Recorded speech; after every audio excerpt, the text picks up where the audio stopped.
The gentle blow of my bedroom curtain camouflages the cool breeze of the barracks, crouching in foxholes with a muddied photograph of younger you, gripped between my finger and thumb, carrying love in one hand and a gun in the other, bloodied and bruised, are not the wounds that I now must tend to.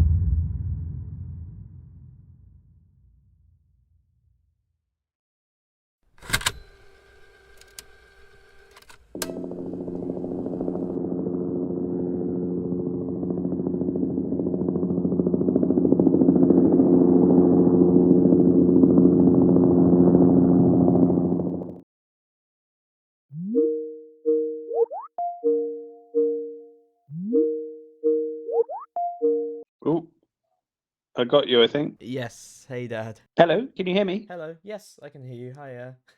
How are you? Yeah, I'm doing well, thanks, Ed. Yeah, we've been down at the house this morning. I've just been mowing the lawn because we need to. Otherwise, everything got good.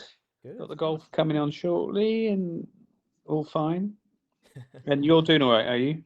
Yeah, I'm doing good. Not too bad. I've been just busy with the uni stuff, making the film.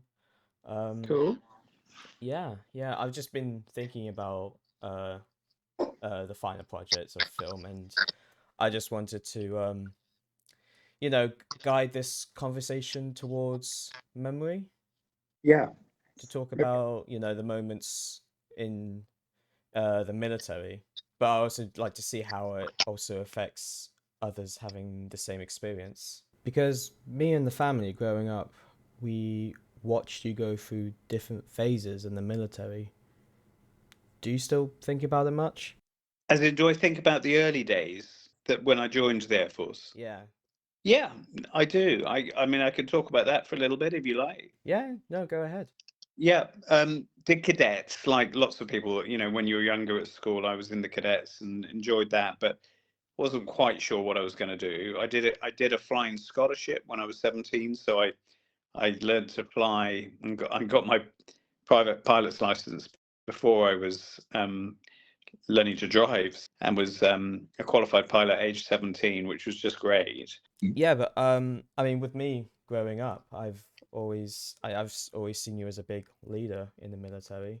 Do you remember things clearly, or was it a bit blurred? Yeah, I do.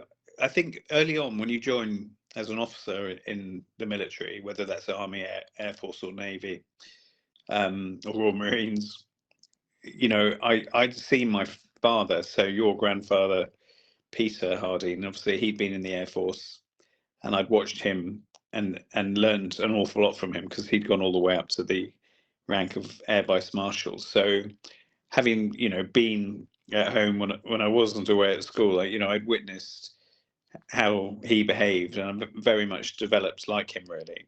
And you learn to become an officer in the Royal Air Force, where you learn to march and you learn to lead and learn all sorts of skills, which then lead you into what you're actually joining the Air Force to do, which for me was to be a pilot.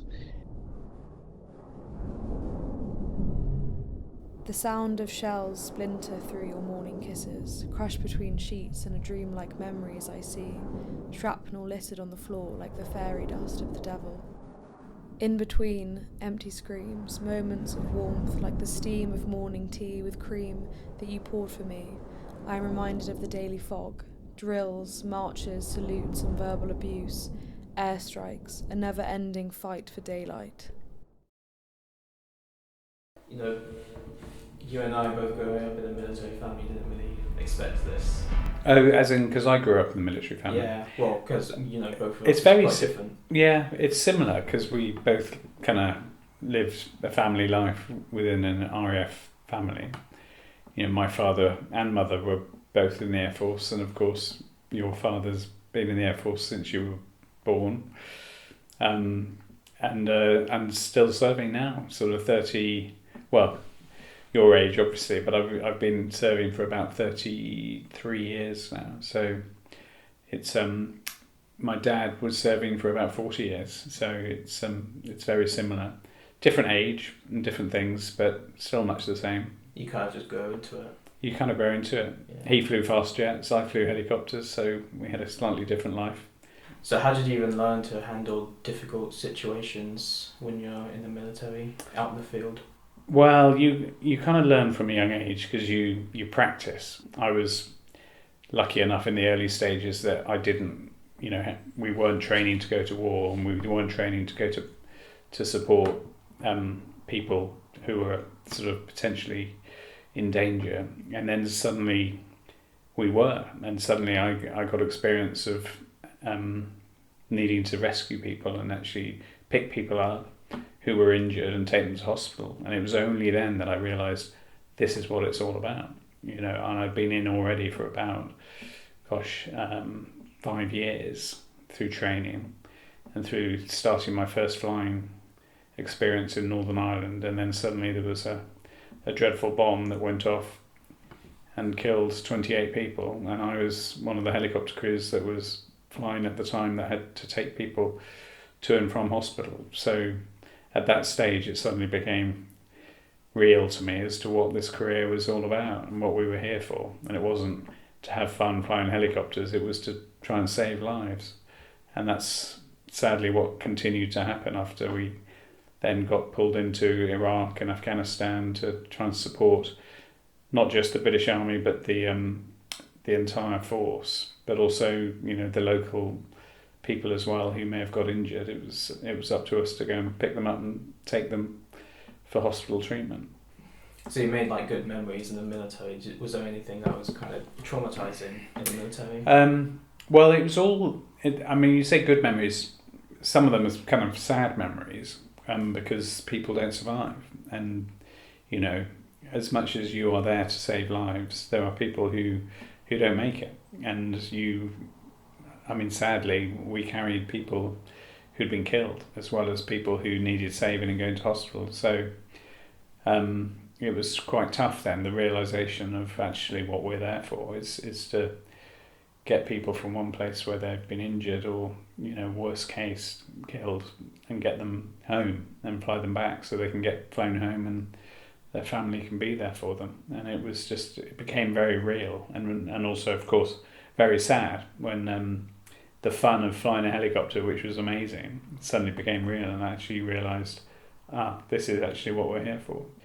On the other side, there's a cost emotionally to it all, in that you get quite moved by what you're doing out there and what you're doing with people, and it's tough, but it's what you joined to do. You joined the Air Force not just to sit around and do nothing, but actually to support people and help them, and in that role to get people from where they're situated to where they need to go, and be put up and have lives saved.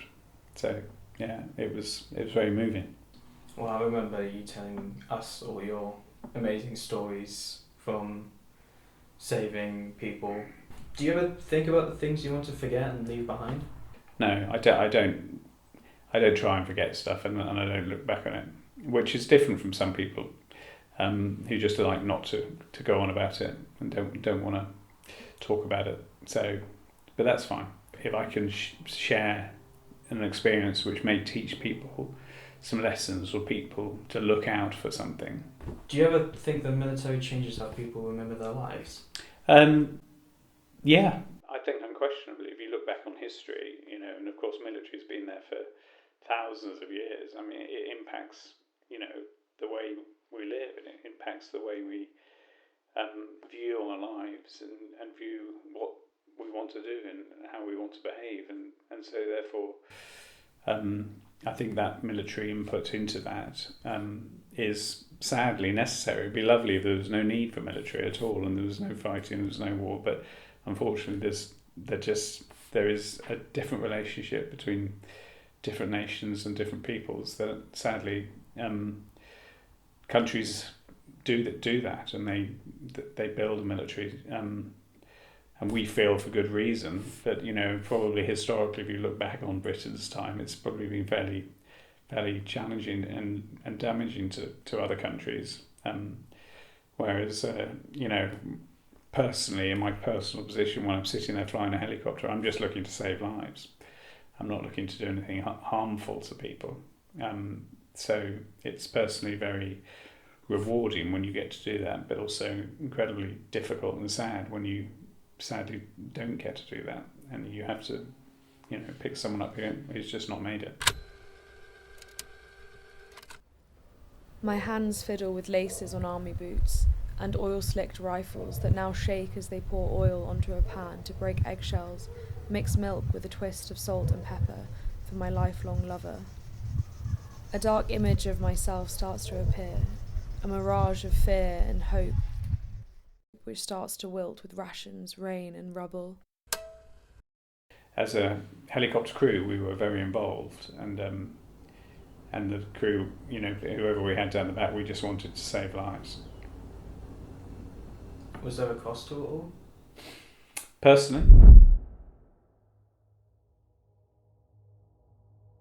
I mean, I've told you all about it before, I'm sure, but the opportunity to save lives and people who were in trouble, getting them, picking them up and taking them from where they were situated to where they needed to go, and whether that was a hospital or even just to get them home, was an amazing career.